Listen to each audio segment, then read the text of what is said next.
capítulo 5, do versículo 13, diz assim: Vós sois o sal da terra, disse Jesus, e se o sal for insípido, com que se há de salgar? É a pergunta. Para nada mais presta, senão para se lançar fora e ser pisado pelos homens. Nesse texto, Jesus diz para os que seguiam ele, estavam com ele, que eles seriam o sal da terra e que esse sal daria sabor e que esse sal conservaria. Mas a pergunta é: todas as pessoas que vêm à igreja ou que estão na igreja, elas são sal?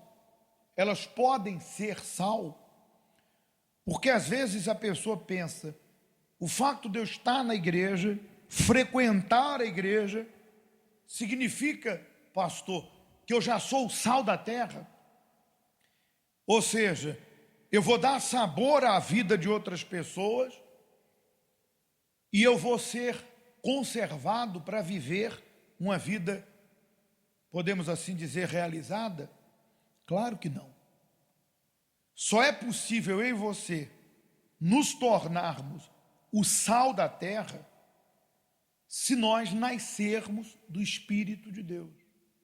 Então vamos lá em 1 Samuel 10:6. Então diz assim: o Espírito do Senhor se apoderará de ti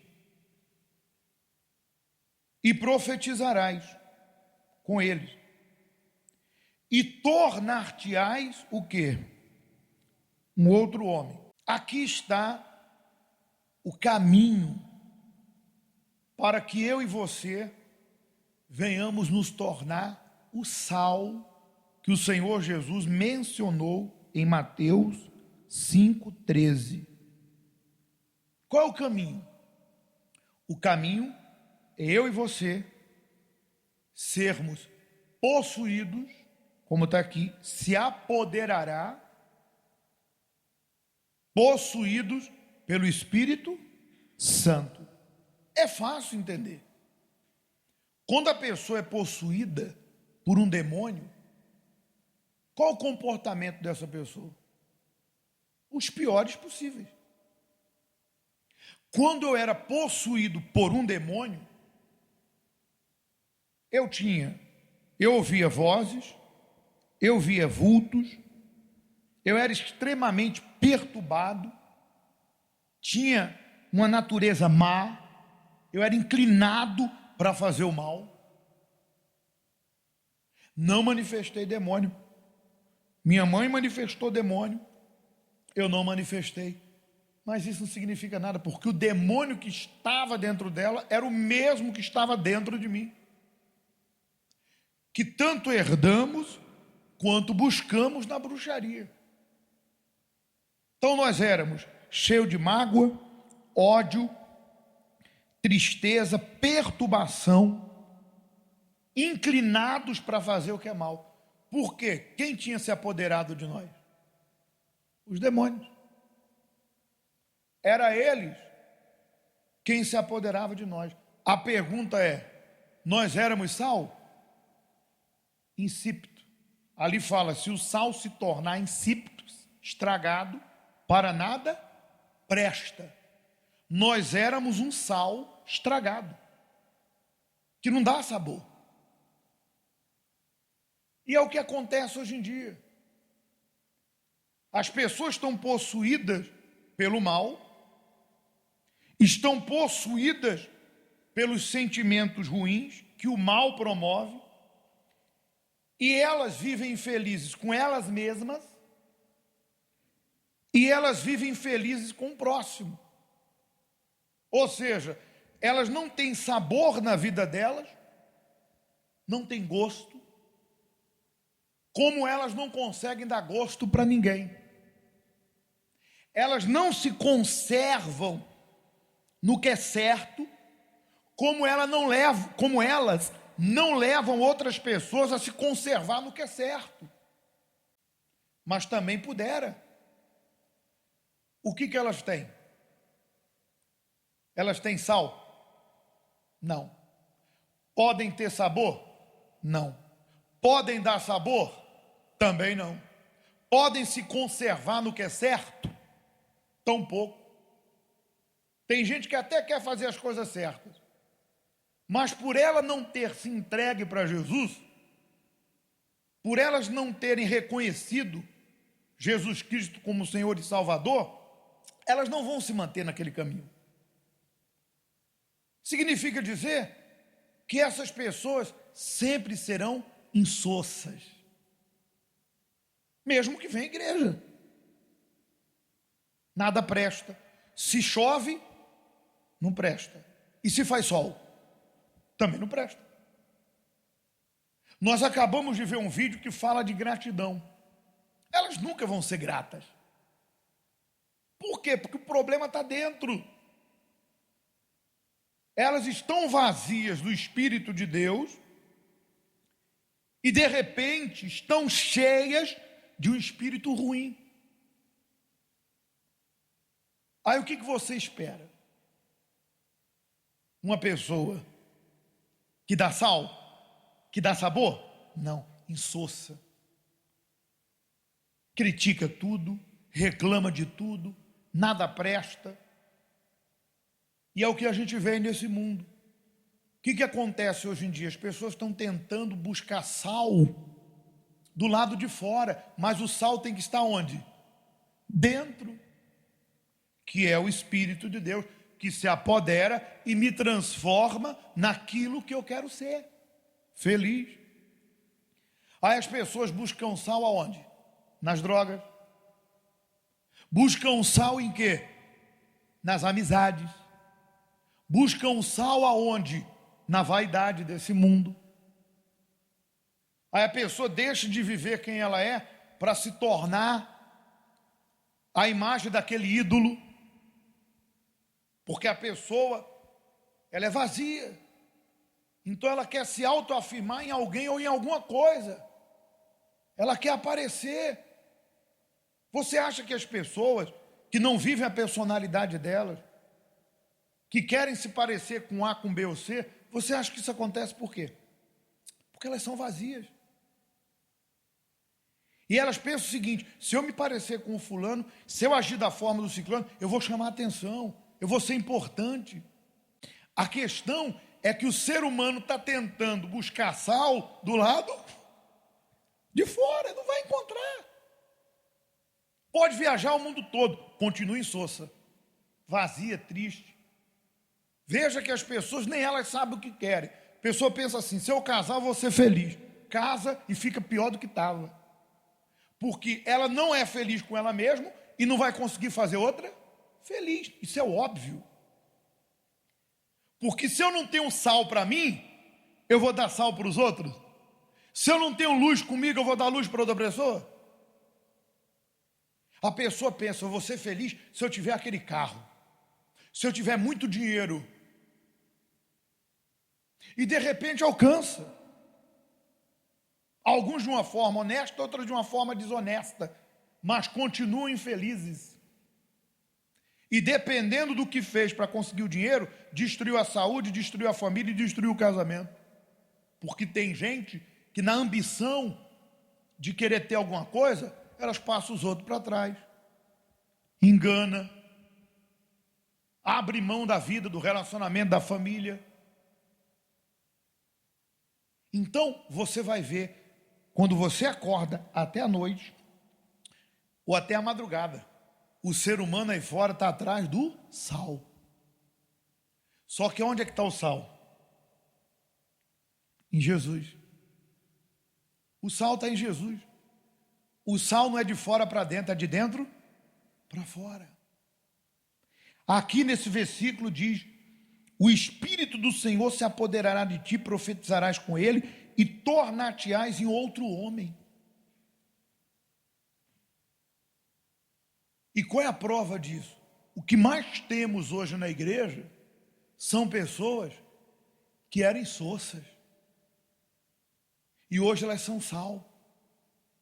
Pessoas que você olha para elas, se elas contarem quem elas eram antes de ser possuídas por Deus, nascerem do Espírito de Deus, você não vai acreditar.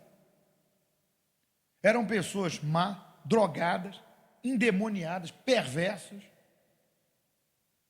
envolvidas com crime, com droga. O maior exemplo, hoje nós temos pessoas que fazem o trabalho dentro da penitenciária, dos presídios, das penitenciárias, ou os reclusos. O sujeito que está lá fazendo o trabalho hoje, um dia foi preso, um dia trocou tiro com a polícia, um dia de repente matou e pagou pelo que fez. E hoje você chega e fala com a pessoa e ela está lá pregando para quem está no crime. E um dia ela teve aonde?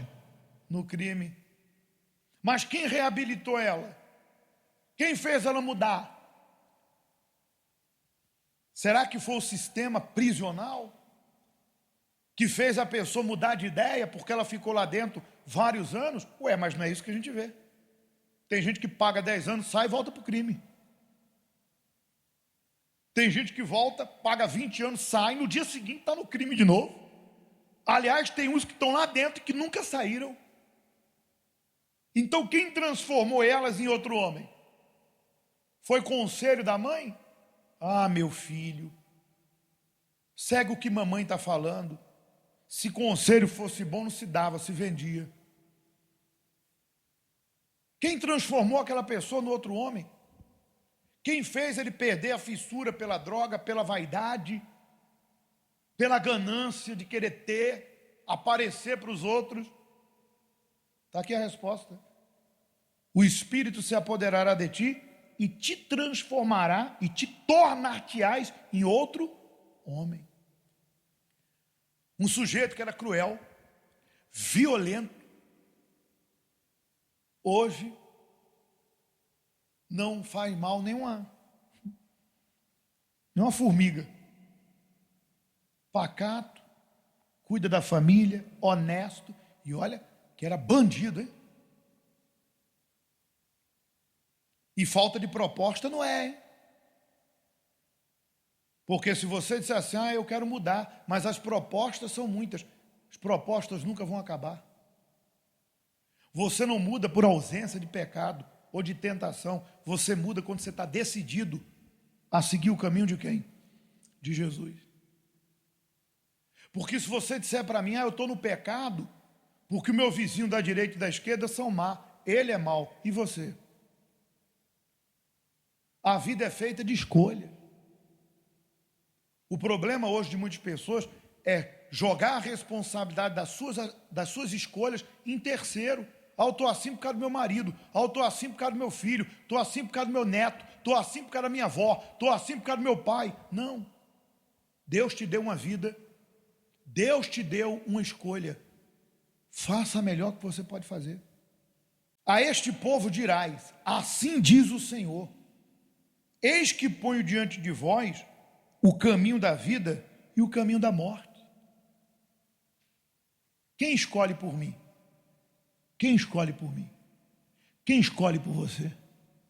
Então por que a pessoa diz que está mal por causa de alguém? Se a escolha é dela.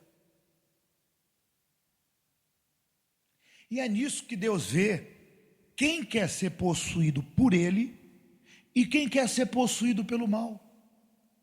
Porque essa é a pergunta que não quer se calar. Você diz assim, pastor, tá bom, eu vou ser salvo se o Espírito de Deus me possuir. Tá bom, e como que isso acontece?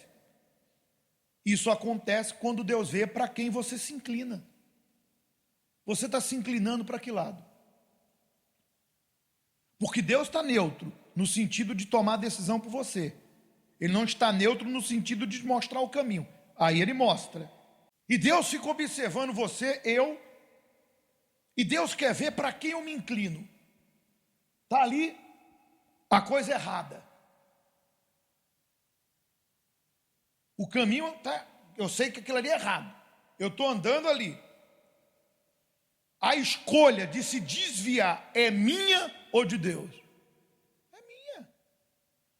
Se aquela má companhia não é boa e eu me junto com ela, é óbvio que eu vou fazer coisas, pensar coisas, agir de uma forma que eu vou desagradar a quem? A Deus. Em termos de sentimento, você é provocado, injustiçado, desprezada, não sei, e aí vem o ódio. Quem é o responsável em guardar o ódio? É Deus? É o mal? É a pessoa. Se você quer guardar aquele ódio, e praguejar, desgraçada vai me pagar, maldita vai me pagar, e ficar ali remoendo, todo dia falando, guardando, você escolheu. A impureza está aí fora. Você está num computador e vem aquele pensamento para você acessar um site pornográfico. É Deus? É o diabo que acessa? Aí você vai lá, se refugia, se vicia. E aí, foi Deus que te viciou na pornografia? Ou foi o diabo? Pelo amor de Deus. Aí como pode? Eu me inclino para o que não presta, eu abro meu coração para o sentimento de ódio, aí eu chego aqui e digo, Deus, eu quero ser apoderado pelo teu Espírito. Deus vai acreditar nisso? Deus vai se convencer que eu quero Ele? É óbvio que não. Porque está escrito que Deus nos assiste. Ele sonda a nossa mente, o nosso coração. Jeremias 17. Então Deus olha para a pessoa, Ele vê quando a pessoa quer Ele. Ele vê quando eu estou andando nesse caminho, tem uma coisa ruim ali, eu me desvio, não quero não. Em nome de Jesus, não quero essa vida não. Eu estou ali mexendo no computador, vem uma sugestão, um e-mail, uma sugestão, para eu acessar o que não devo, eu vou lá e deleto. Deus vê ou não vê? Uma pessoa me provoca, é óbvio, irá, qualquer ser humano se ira, mas o que a Bíblia diz? Que tem que vir depois da ira. Irai-vos e não pequei, eu me domino. Então Deus vê, quando a ira vem, eu me domino, ó Deus, está na tua mão. Eu evito, eu perdoo, eu me coloco no lugar daquela pessoa, que de repente a gente sabe que não tem Deus, por isso que age daquela forma. Então Deus vê quando a pessoa, ela demonstra obras de arrependimento, porque realmente ela quer que Deus se apodere dela, para que ela se transforme nesse sal que ela tanto deseja ser. Amém? Então é isso que nós vamos fazer agora. Se você diz, pastor, eu quero tocar a vida de outras pessoas, só é possível quando você recebe o Espírito Santo. Pastor, eu quero me manter nesse caminho que eu estou hoje, só é possível se você tiver o Espírito de Deus.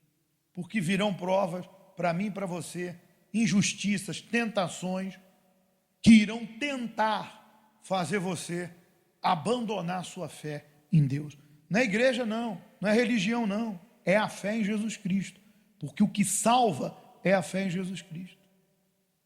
Amém? Então agora nesse momento, eu não posso fazer nenhuma oração que te entregue para Deus. Eu não posso convencer Deus que você quer Ele. Eu não posso aqui dobrar meu joelho e de repente chorar ali pedindo a Deus que Ele mude você. Não é assim que funciona. Veja que é óbvio que Deus não segue uma regra para dar o Espírito dele. Nós já vimos na Bíblia, e é óbvio, o bispo até realizou isso, a imposição de mãos para que uma pessoa recebesse o Espírito de Deus. Mas também vimos no Pentecostes que ninguém colocou a mão e o Espírito desceu. Qual é a regra? Não há regra. A regra para Deus é a pessoa se entregar de todo o coração. Então agora, na busca, não tem uma oração especial. Se Deus vê que você tem sede, se você reconhece, pastor, não sou sal, eu não estou salgando, eu estou insípido, estou estragado. Eu não sou esse sal bom que salga. Eu estou mal por dentro. Eu reconheço que eu estou. Eu não fui tomado, o Espírito do Senhor não se apoderou de mim. Eu não sou outro homem, pastor. Eu melhorei porque eu venho à igreja, tenho algumas atitudes diferentes, mas a minha essência ainda é triste. Sou uma pessoa vazia, triste, ansiosa, preocupada, cheia de medos. O meu interior não é novo, é velho ainda. Eu tenho atitudes novas, mas o meu interior ainda é velho. Fala para Deus. Quer botar o rosto no chão? Não há problema. Se humilha, fala: Senhor, eu quero mudar. Eu não vim aqui para ser um religioso, frequentar a igreja para agradar a B ou C, minha esposa, meu marido, meu filho, meu pai, minha mãe. Eu vim aqui porque eu quero te conhecer, Deus. Eu sei que esse sal que eu quero não está lá fora. Esse mundo é ilusão. Será que, de repente, você vai ter que perder a sua juventude para descobrir que você precisa de Deus? Precisa se entregar para Deus? Será que você tem que perder um pouco mais? Não é necessário. Faça isso agora na busca. Apaga as luzes, por favor. Faça isso agora. Derrame sua vida